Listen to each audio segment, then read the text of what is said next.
aduh nggak bisa mudik lebaran nih udah setahun. Mama gini, nah gue dulu di Australia bagaimana? Gitu kan istilahnya. Jadi hari ini kita temanya tentang investasi pendidikan. Jadi buat smart investor yang lagi merencanakan dana pendidikan untuk kamu atau mungkin untuk anak kamu, wajib banget stay selama 1 jam ke depan karena saya akan ngobrol-ngobrol dengan narasumber yang smart tentunya. Yang pertama saya akan invite Mbak Prita Gozi. Apakah sudah join Mbak Prita? Yes, Mbak Prita, kita investasi pendidikan ya, yang dimana ternyata investasi pendidikan itu sangat meningkat setiap tahunnya. Mbak Prita sudah join siang hari ini. Halo, apa kabar Mbak Prita? alhamdulillah baik. Lagi di Jakarta, di rumah aja. Di rumah aja, betul. Tetap di rumah aja untuk teman-teman smart investor yang tidak perlu berpergian keluar, karena kita harus social distancing ya, menerapkan protokol kesehatan. Oke, Mbak Prita, seperti tadi saya sudah janjikan kepada smart investor bahwa hari ini kita akan ngobrol tentang investasi pendidikan. Nah, ini ada 2 hal nih Mbak, investasi pendidikan untuk diri sendiri dan investasi pendidikan untuk anak. Tapi saya akan mulai untuk diri sendiri dulu ya Mbak ya. Misalkan kita adalah seorang pekerja di ibu kota atau di kota-kota besar lainnya. Kita merencanakan untuk mengambil S2 untuk upgrading skill. Nah, kira-kira berapa persenkah pendapatan yang harus kita sisihkan untuk dana pendidikan? Oke, itu pertanyaan yang bagus. Jadi, kalau kita sendiri yang mau meneruskan kuliah, maka pertanyaannya adalah seberapa prioritas terusan kuliah untuk kita dan jangka waktunya berapa lama. Artinya, kalau memang kita mau kejar dalam kurun waktu 2 tahun lagi, nah, berarti kita tuh bisa tuh menyisihkan sampai dengan 30% dari penghasilan kita kalau kita masih lajang. Karena kalau kita masih lajang, prinsipnya adalah semua biaya hidup tuh kita yang atur gitu loh ya. Jadi, pada saat kita memang tahu bahwa 2 tahun lagi saya harus kuliah lagi atau misalnya meneruskan pendidikan apalagi ke luar negeri, maka kita bisa tuh push diri kita untuk bisa invest sampai dengan 30% dari penghasilan kita. Tapi kalau untuk smart investor yang sudah menikah, tentunya kan nggak bisa egois, harus dibicarakan juga kan dengan pasangan kita. Biasanya sih kalau kasusnya sudah menikah, mereka hanya bisa menyisihkan mungkin antara 10 hingga 15% dari penghasilan. Oke, Mbak Prita, 30% bagi yang single atau 15% bagi yang sudah menikah. Tapi nih kita bicara yang single dulu ya Mbak ya, karena kan kebetulan saya single nih, nggak punya pacar, apalagi istri. Oke, jadi aku pengen ibaratkan simulasinya seperti ini. Saya adalah seorang pekerja, masih lajang, dan yang namanya anak muda pasti kan pengen lah bayar kongko-kongko atau misalnya kalau kata anak sekarang hedon, ya kan? Pengen selfie di tempat-tempat keren, pengen liburan, pengen ya macam-macam. Nah, kira-kira untuk mengatur keuangan itu seperti apa Mbak? Dana pendidikan bisa, tapi kebutuhan sehari-hari juga tercukupi. Itu bagaimana? Nah, sebenarnya kuncinya itu kan adalah kalau ngomongin tentang berapa banyak biayanya tuh kita yang ngatur sendiri, ya nggak sih? Karena kita yang punya kemauan, kita yang punya prioritas. Tapi biar mudahnya, aku tuh biasanya selalu mensuggest untuk dipisah rekeningnya. Itu udah kayak apa? Kuncian banget deh, itu yang aku lakukan selama 20 tahun terakhir. Bayangkan aja, Prita Gozi itu udah investasi 20 tahun terakhir kan. Jadi aku tuh pecah jadi 3, namanya rekening living, rekening saving, sama rekening playing. Sehingga memang kita tuh wajib banget untuk bisa memisahkan tuh teman-teman antara yang memang merupakan pengeluaran biaya hidup kita, itu masuknya ke rekening living. Lalu kalau untuk yang tadi tuh investasi dana pendidikan untuk kita sendiri ataupun dana darurat dan lain-lain, masuknya ke saving. Sedangkan untuk yang tadi dibilang kongko-kongko dan lain-lain itu masuknya ke playing. Pada saat sudah dipisahkan 3, biasanya sih maka kita tuh akan lebih disiplin. Dan kalau kita disiplin, kemungkinan kita mencapai tujuan yang kita inginkan lebih besar lagi. Oke, Mbak, anggaplah smart investor di sini adalah anak single yang memang sedang menabung, gitu. Atau mungkin baru mau mulai investasi. Baiknya untuk sebagai pemula, apakah kita menabung berdasarkan persentase atau berdasarkan nominal? Misalkan ini, oke, gaji saya pekerja tidak tetap, misalkan saya pekerja proyekan atau pekerja paruh waktu, itu kan gajinya nggak setiap bulan kan beda-beda. Nah, itu better nominal atau better persentase? Ya, itu pertanyaan yang bagus banget ya. Kalau kita masih lajang, sebenarnya kan apa yang kita mau tuh kita bisa tentuin sendiri. Kalau di financial planning itu namanya metode life value method. Jadi apa sih yang paling kita value dalam hidup kita saat ini? Kira-kira tuh kayak gitu. Kalau misalnya smart investor bilang handphone, ya udah lu abis-abisan aja tuh buat beli handphone misalnya seperti itu. Terus misalnya kalau smart investor bilang enggak, pokoknya 2 tahun lagi mesti upgrade diri, aku mesti ngerasain nih kuliah di luar negeri. Maka kita tentuin dulu nih kuliahnya di mana. Aku punya data, misalnya kalau kuliahnya di Singapura itu kira-kira kita butuh uang sekitar 18.000 Singapore dollar gitu ya per tahunnya. Terus kalau misalnya teman-teman mau ke Australia itu kita sekarang butuh sekitar 40.000 Australian dollar. Dan kalau misalnya ke Amerika misalnya kayak 28.000 US dollar. Nah, sudah dari situ kita kan udah tahu nih berapa sih yang memang mau kita kejar gitu, mau kita kejar.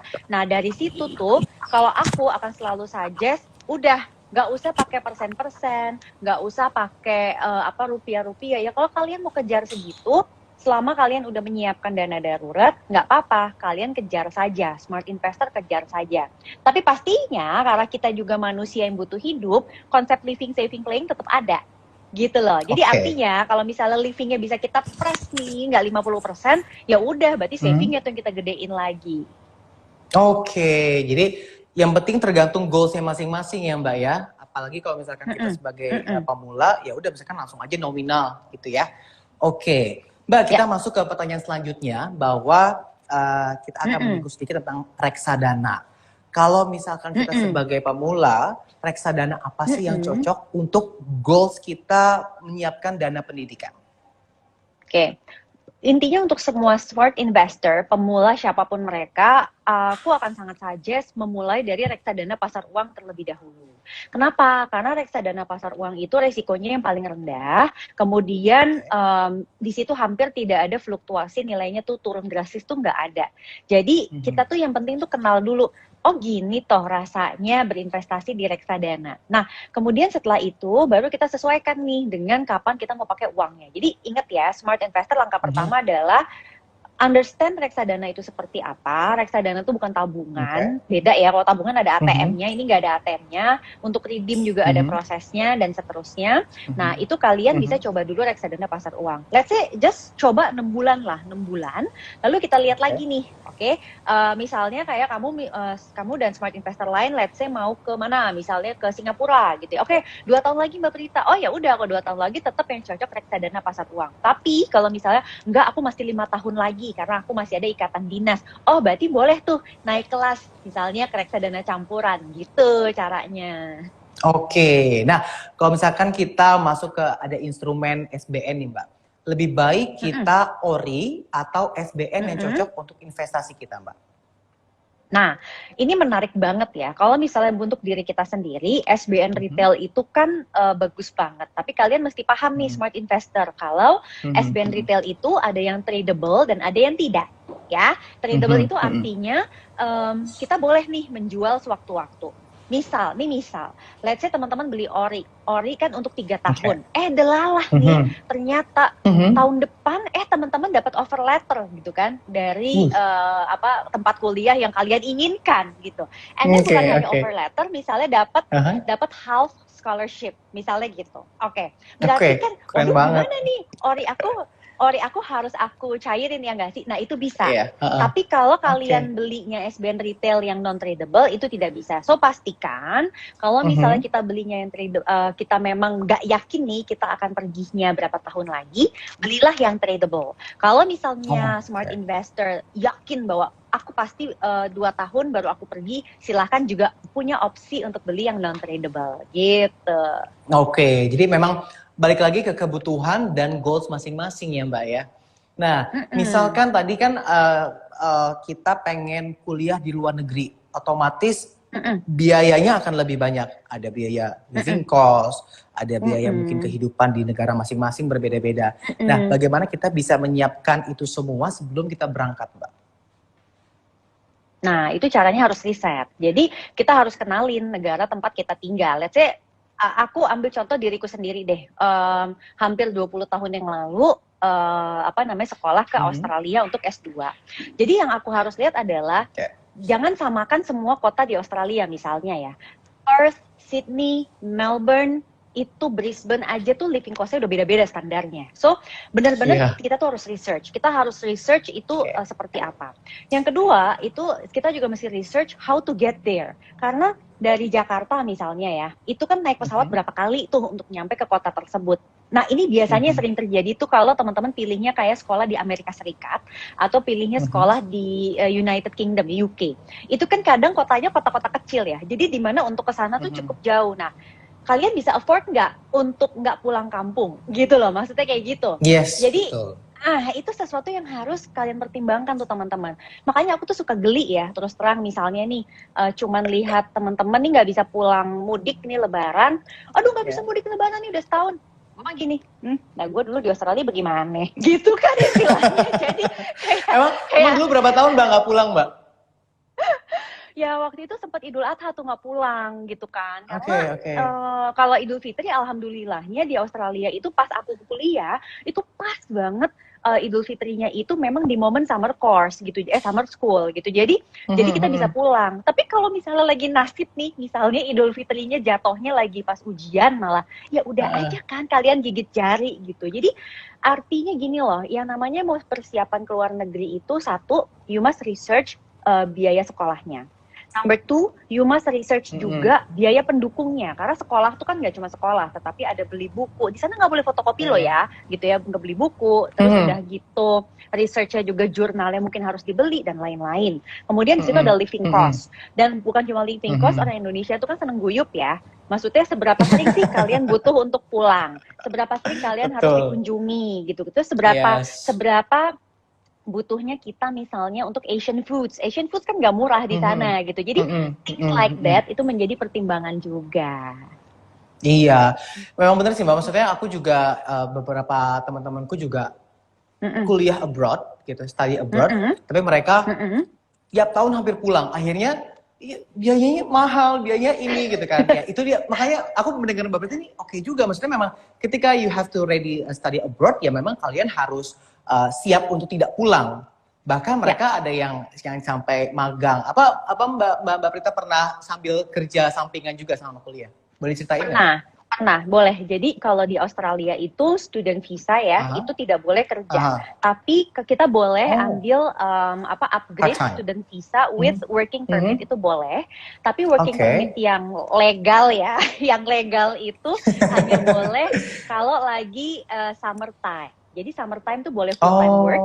Kalau lagi sekolah biasa itu hanya boleh sekitar 8 jam deh per bulan. Aku nggak tahu kalau aturannya sekarang, tapi zaman aku begitu. Jadi itu makanya kenapa banyak Indonesian students itu di sana tuh juga sering maaf nih kerja sambil misalnya di restoran atau apa karena sometimes itu tidak perlu dilaporkan gitu. Tapi mereka benar-benar butuh banget gitu loh untuk makan dan lain-lain gitu. Iya, kalau kisarannya berapa sih Mbak gaji orang-orang anak-anak yang magang di sana gitu? Mungkin kalau boleh dibilang tergantung dari pekerjaannya. Kalau misalnya administrative staff itu bisa lah itu untuk nutupin living cost tuh sangat bisa. Karena again kembali lagi kita mau pilih yang seperti apa? Apakah kita mau pilih misalnya yang satu unit apartment rame-rame atau misalnya kita butuh hanya sendiri? Karena aku nggak bisa bilang gitu ya, karena gini, misalnya let's say pada saat itu aku perempuan tapi aku belum berkerudung. Mungkin aja tinggal dengan misalnya beberapa teman, ada common room nggak apa-apa. Tapi kalau situasinya mungkin perempuan ini, kemudian dia berhijab gitu, dia nggak bisa nih bercampur sama banyak orang, misalnya begitu kan bisa aja ya gitu kan. Atau misalnya dia mungkin punya keterbatasan gitu, nggak bisa sharing piring dan lain-lain, itu kan kita juga mesti paham, nggak semua orang misalnya makannya hanya makanan halal gitu-gitu loh. Itu kan yang you need to understand as well gitu. Jadi tidak secetek itu teman-teman. That's why itulah butuhnya kita juga berpikir logis, kita juga lebih empathy juga. Nah, itu sih menurut aku bisa. Kalau untuk makanan, kuncian dari aku ya. Kalau misalnya teman-teman di sini juga ada yang mau siap-siap nih untuk kuliah ke luar negeri, sebenarnya bekerja di restoran Indonesia tuh itu bener-bener win-win solution banget. Udah kita nggak usah masak, kita dijamin dapat makanan. Makanan Indonesia pula lagi ya, Mbak ya? Iya. Iya, jadi mengobati rasa kangen kita.